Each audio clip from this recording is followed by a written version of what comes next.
wabarakatuh. Alhamdulillahirabbil alamin. Wassalatu wassalamu ala asyrafil anbiya'i wal mursalin sayyidina Muhammadin wa ala alihi wa sahbihi ajma'in. Mabad. Ada beberapa tema yang kita diberi untuk kita jelaskan. Tetapi yang cukup menarik bagi saya di sini adalah tema tentang cegah dan lawan korupsi. Kenapa demikian? Karena ini merupakan kejahatan yang luar biasa, yaitu extraordinary crime. Tentu bagaimana mencegah dan bagaimana melawan, tentu lewat apa? Yang pertama lewat pendidikan menurut saya. Ada pendidikan informal, ada pendidikan non formal, dan ada pendidikan formal. Yang pertama, pendidikan informal.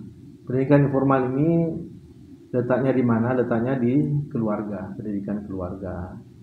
Ya, menurut saya di sini tanggung jawab orang tua terhadap anaknya bagaimana mendidik supaya bisa tidak terjumus kepada hal-hal yang menurut saya seperti korupsi tadi.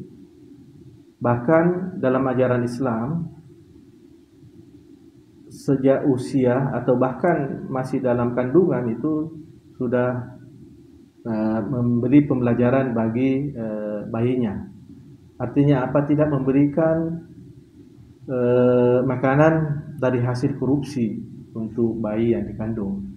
Untuk apa? Ya tentu supaya anak yang lahir itu tidak terkontaminasi dengan hasil korupsi, sehingga anaknya nanti juga bisa menjadi koruptor. Itu. Jadi pendidikan informal ini penting bagi cegah dan lawan korupsi menurut saya. Kemudian yang kedua, pendidikan non formal. Pendidikan non formal ini letaknya di mana? Adalah lingkungan masyarakat. Masyarakat bertanggung jawab terhadap cegah dan lawan korupsi. Masyarakat yang mana? Tentu mulai dari masyarakat lingkungan RT sampai presiden. Yang bertanggung di sini adalah pemimpin. Ya, pemimpinnya di masyarakat manakala ingin mencegah dan melawan korupsi, maka berilah tauladan, beri akhlak yang baik kepada masyarakatnya untuk tidak menjadikan masyarakatnya koruptor. Nah, kalau pemimpinnya RT, RW-nya bahkan presidennya membelajarkan atau paling tidak dia korupsi, ya tentu juga masyarakatnya. Dari hal-hal yang terkecil saja harus diberi contoh, ya, tingkat misalnya disiplin, kejujuran bagi masyarakatnya harus diberi contoh, karena itu adalah keteladanan bagi masyarakat. Itu yang kedua. Yang ketiga, pendidikan formal, mulai dari terendah sampai level yang tertinggi. Ya, itu perlu memang membuat suatu kurikulum pencegahan korupsi bagi usia dini. Level-level itu sebenarnya sampai ke perguruan tinggi. Kalau perguruan tinggi misalnya di Yayasan Sultan Gorontalo, kita sudah masukkan di kurikulum anti korupsi. Tetapi apakah nanti alumninya atau bisa terbebas dari korupsi? Tentu tidak semudah itu. Karena level pendidikan itu tidak hanya batasan pengetahuan, tetapi ada keteladanan dari guru, dari dosen, dari tenaga pendidikan menjadi contoh. Nah, hal yang terkecil saja diberi jadwal 7.30, maka bagi dosen, bagi guru hendaklah taat kepada waktu. Karena sedikit saja misalnya guru, dosen korupsi waktu, maka itu harus suatu pembelajaran bagi mahasiswa didiknya. Ya, itu menurut saya perlu menjadi contoh bagi guru, dosen maupun tenaga pendidikan, hanya dari segi yang kecil saja, dari segi kedisiplinan, kejujuran dan seterusnya.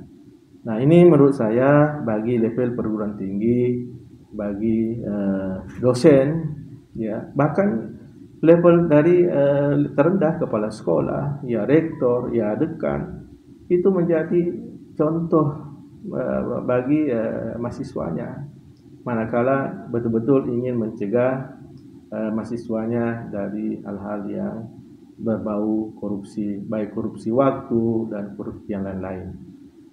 Saya kira itu dari segi pendidikan formal. Tetapi hal yang penting lagi, kalau misalnya memang sudah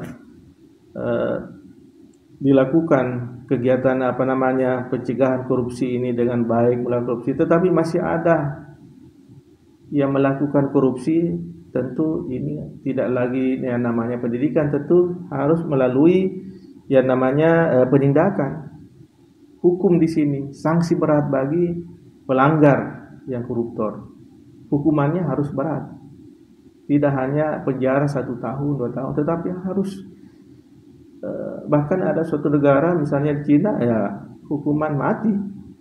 Mengapa tidak? Untuk Indonesia mau memotong suatu generasinya karena koruptornya sudah merajalela, sudah menjadi kejahatan yang luar biasa, dipotong satu generasi misalnya. Tentu ini tidak mudah. Nah, tentu lewat pendidikan. Lewat pendidikan itu ya bertahap, ya membudayakan budaya itu memang agak lama ya, tetapi pencegahannya juga pencegahan harus juga dilakukan. Manakala perlu hukuman berat bagi sanksi koruptor. Ya, tentu di sini diterapkanlah hukuman yang seberat-beratnya bagi koruptor. Bahkan kalau menurut saya sampai pada hukuman mati.